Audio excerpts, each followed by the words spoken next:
Eh, ano naman ho ang kinamatay ng tatay ko? Tetano, nakatapak ng pakong may kalawang. Eh, bakit naman ho kaya hindi nila ikwento sa akin ang lolo ang buong tungkol sa aking ama? Paano? Wala nang ginawa ang lolo mo. Puro kasi moro-moro ang laman ng utak nun eh. Itong mga bawang nito ay makapangyarihan. Itong asul ay pumuputok pag hinagis sa mga aswang.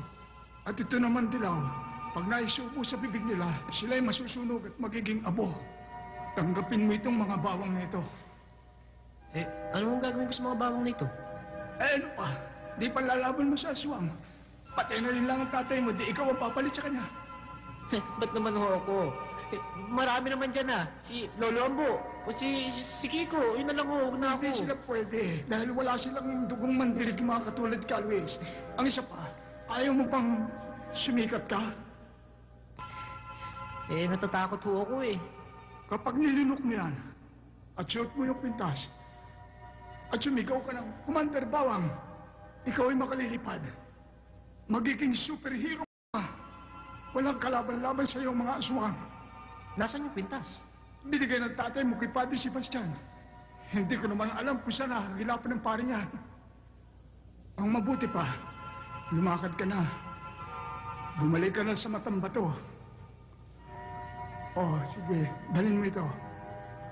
Ito pa. At ito naman, ang magiging means of communication natin. Sige, lakad na. Sige ho. Totoo ba ang sinasabi ninyo, mga ambo? Hindi ko nagtitiyak, pero malamang. Huwag niyo sabihin naging biktima ng aswang ang anak ko. Maaari. Ang anak ko. Hanapin natin siya. Hanapin natin ang anak ko. Tulungan ninyo ko. Hanapin natin ang anak ko. Uminahon mo kayo, Aling Sebia. Baka nayaya lang ng barkada. Oo nga, Aling Sebia. Baka nagtanan. Sumama kayo, di. Pero, asa si Nestor? Si Peng? Si Deto? At ang mga kabataan nawawala kagabi? Nabiktima kaya sila ng mga aswang? Paano pinatay ang matanda? Hindi gawa ng pangkaraniwang tao yun. Sigurado, aswang ang may gawa nun. Kaya dapat nating lisanin ang matambato. Saan naman ho tayo pupunta? Sa bundok ng Batong Buhay.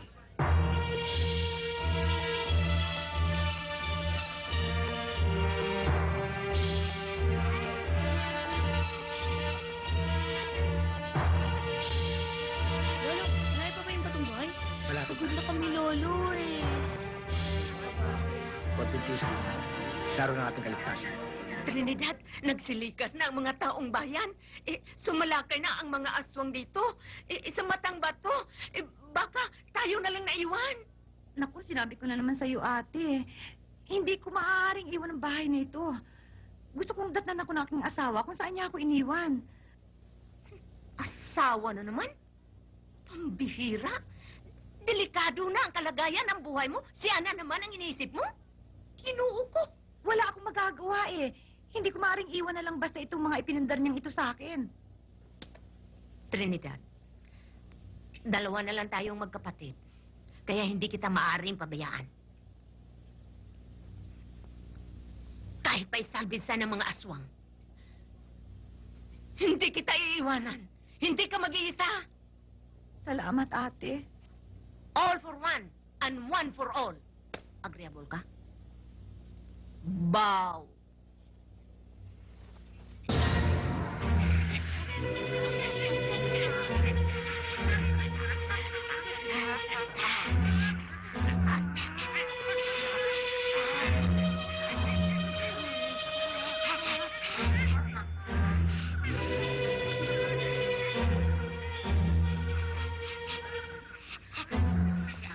Meron akong naamoy.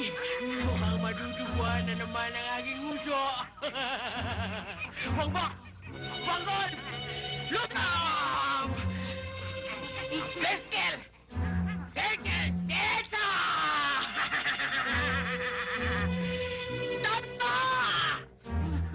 Atawang! Peskel!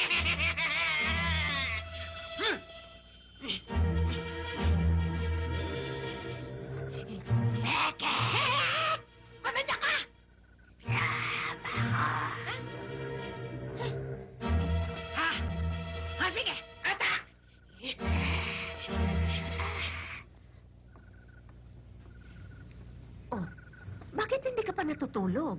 Eh, kasi hindi mo pa kinakanta ng neneng ko eh. Kita mo, naglambing na naman. Ay, Swang! Ha? Ano itong aswang sinasabi? Ay, Swang!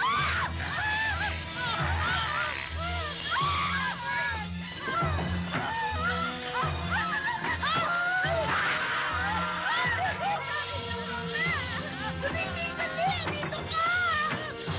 Tumingin!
Luningning!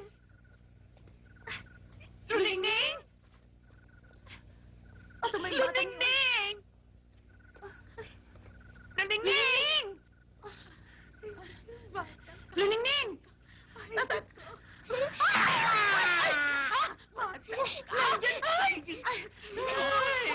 Nandiyan Nandiyan ka lang pala.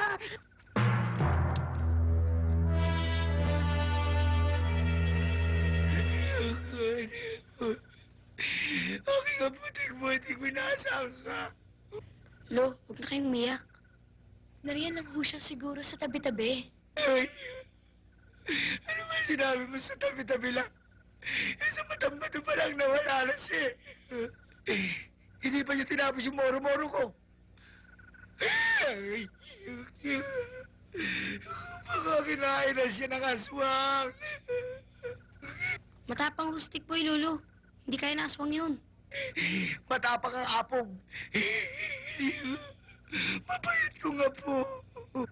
Ang masipag ko nga po. Siya pa naman ang inaasa ko magpapatuloy sa tradisyon ng aming angkan.